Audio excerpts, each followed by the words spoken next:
C'était long aujourd'hui, très long. 2 matchs, 240 minutes de football, pas de but, des séries de tirs au but, voilà. La grande fête du football. Mais 2 matchs quand même très différents. Alors on va commencer par le premier, entre l'Égypte et la Côte d'Ivoire.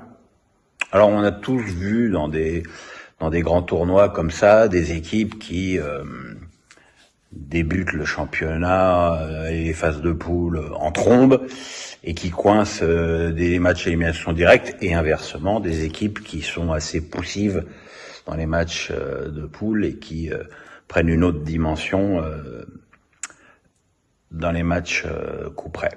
C'est ce qui s'est passé depuis le début du tournoi. C'est de très loin le meilleur match de l'Égypte et de très loin le plus mauvais match de la Côte d'Ivoire.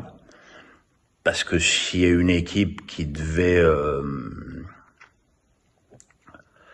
l'emporter et marquer des buts, c'était plutôt l'Égypte, avec Marmouche qui a tiré sur la barre transversale, Salah qui a fait un très bon match, qui a envoyé une frappe qui a été repoussée par le gardien. Et en face, les Ivoiriens ont pas été bons, ils ont manqué d'idées, et puis au fil des minutes, j'ai eu le sentiment qu'ils se crispaient, qu'ils commençaient à avoir peur de se faire contrer, parce que il y a eu quand même les 2 coups de semonce égyptiens dont j'ai parlé en première période, et qu'ils ont été pêchés par excès de prudence. Et l'excès de prudence, c'est un petit peu la marque de fabrique de cette CAN en général. Et puis voilà, une séance de tir au but où le gardien ivoirien, qui, rappelons-le, est remplaçant, partait un quart d'heure avant les frappes adverses.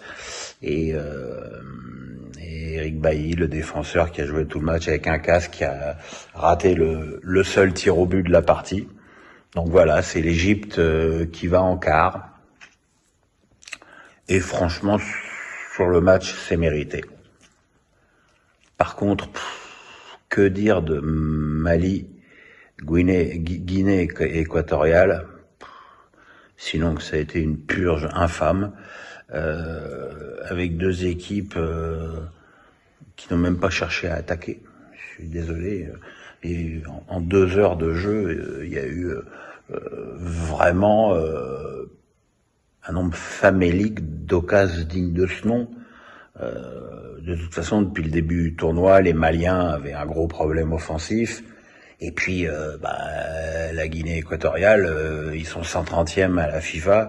Ils sont là, ils font de la résistance. Alors, de vous à moi, c'est pas l'équipe la plus sympathique du tournoi, hein.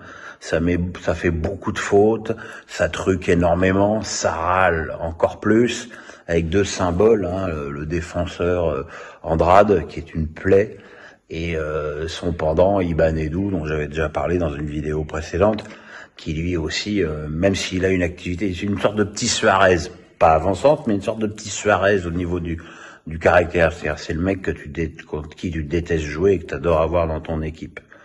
La séance de tir au but, elle a été aussi chaotique que le match.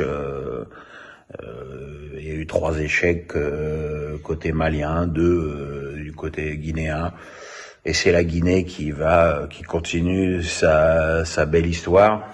Mais bon, on peut pas dire que le football sorte grand vainqueur de cette journée. Voilà, on se retrouve dans, je sais plus quand est-ce que c'est, samedi, je crois, les quarts de finale, les premiers quarts de finale. Mais nous serons là, les amis, nous serons là. En attendant, un petit peu de Coupe de France, et puis à vite, quoi. Bye bye.